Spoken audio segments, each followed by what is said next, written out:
Well, we have to see.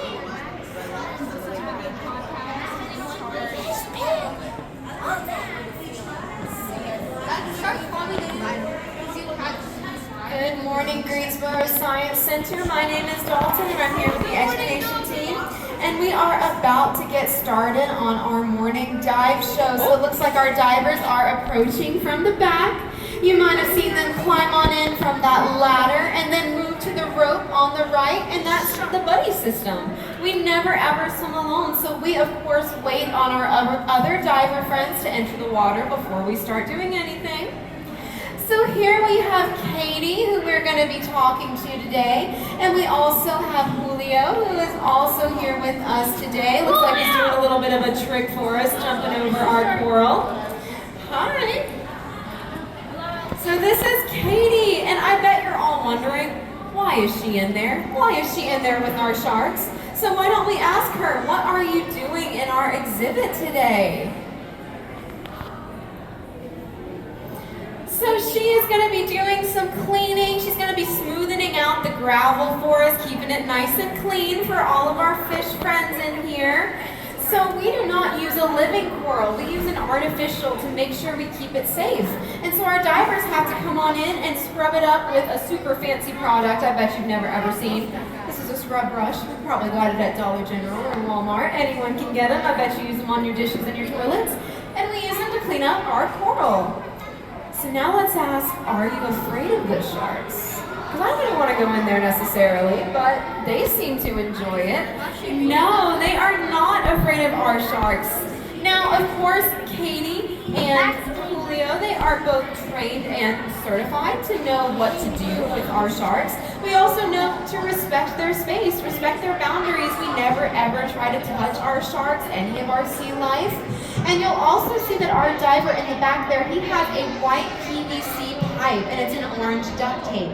Now what that pipe does is he will hold it out, and it puts a foot of distance between us and any of our animals. Because we're not so worried about them attacking us, we're worried about them bumping into us and then becoming frightened because they bumped into us.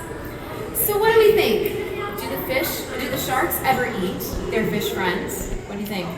Yeah. We got some mixed answers. Let's see. All right, so Katie says sometimes. So you're all right a little bit. So no, they normally will not eat our fish, but yes, they sometimes might. So we keep our sharks' bellies nice and full. Here comes Magneto. We will feed our sharks 4 times a week here, and they would only eat once a week in their natural habitat. And they are opportunist feeders, so they only eat when their bellies are super duper hungry. So here, they never get that super hungry feeling. They never really want to look at their fishy roommates as snacks, but it is not impossible.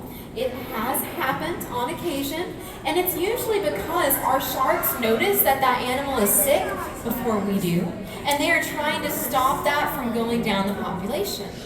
All right, another question. Are they cold in there? What do you think? Underwater, would you be chilly? No? Maybe? Yeah? What do you think? Yeah. No, Katie's nice and warm. She is wearing her scuba suit.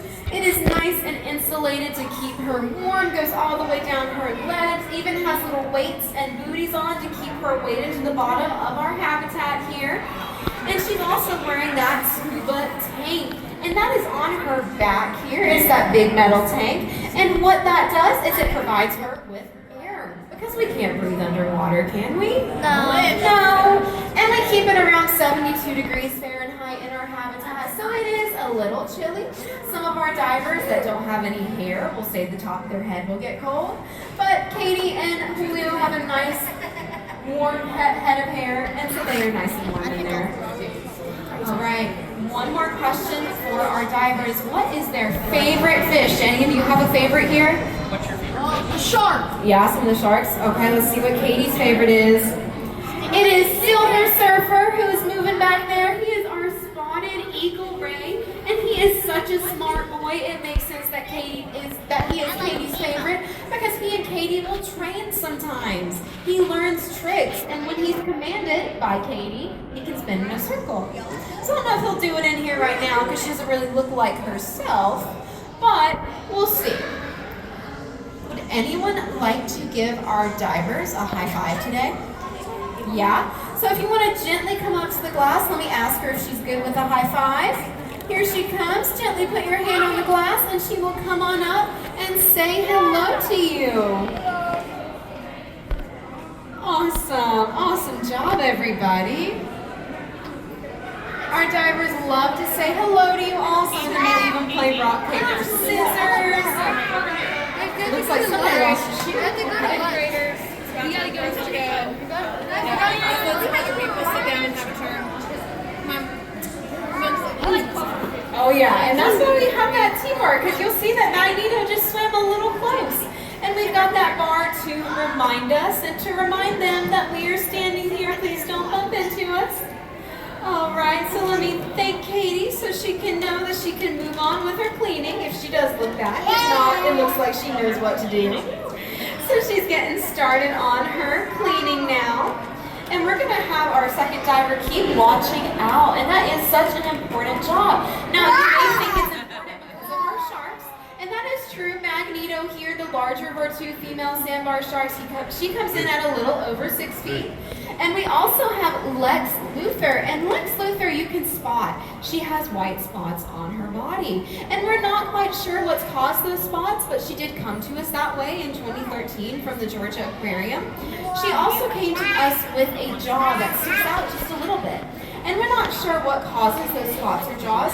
She is perfectly healthy. We've given her a full medical exam, and the jaw does not stop her from being able to eat. So we love Miss Lexi and all of her little quirks, and we love that we get to see her smile just a little bit more. Miss Lexi is also partially blind. So you may think, of course, you're going to use that bar to ward off our sharks. But even though Lexi is partially blind, we are only worried about them bumping into us, not actively going after us. And it's not just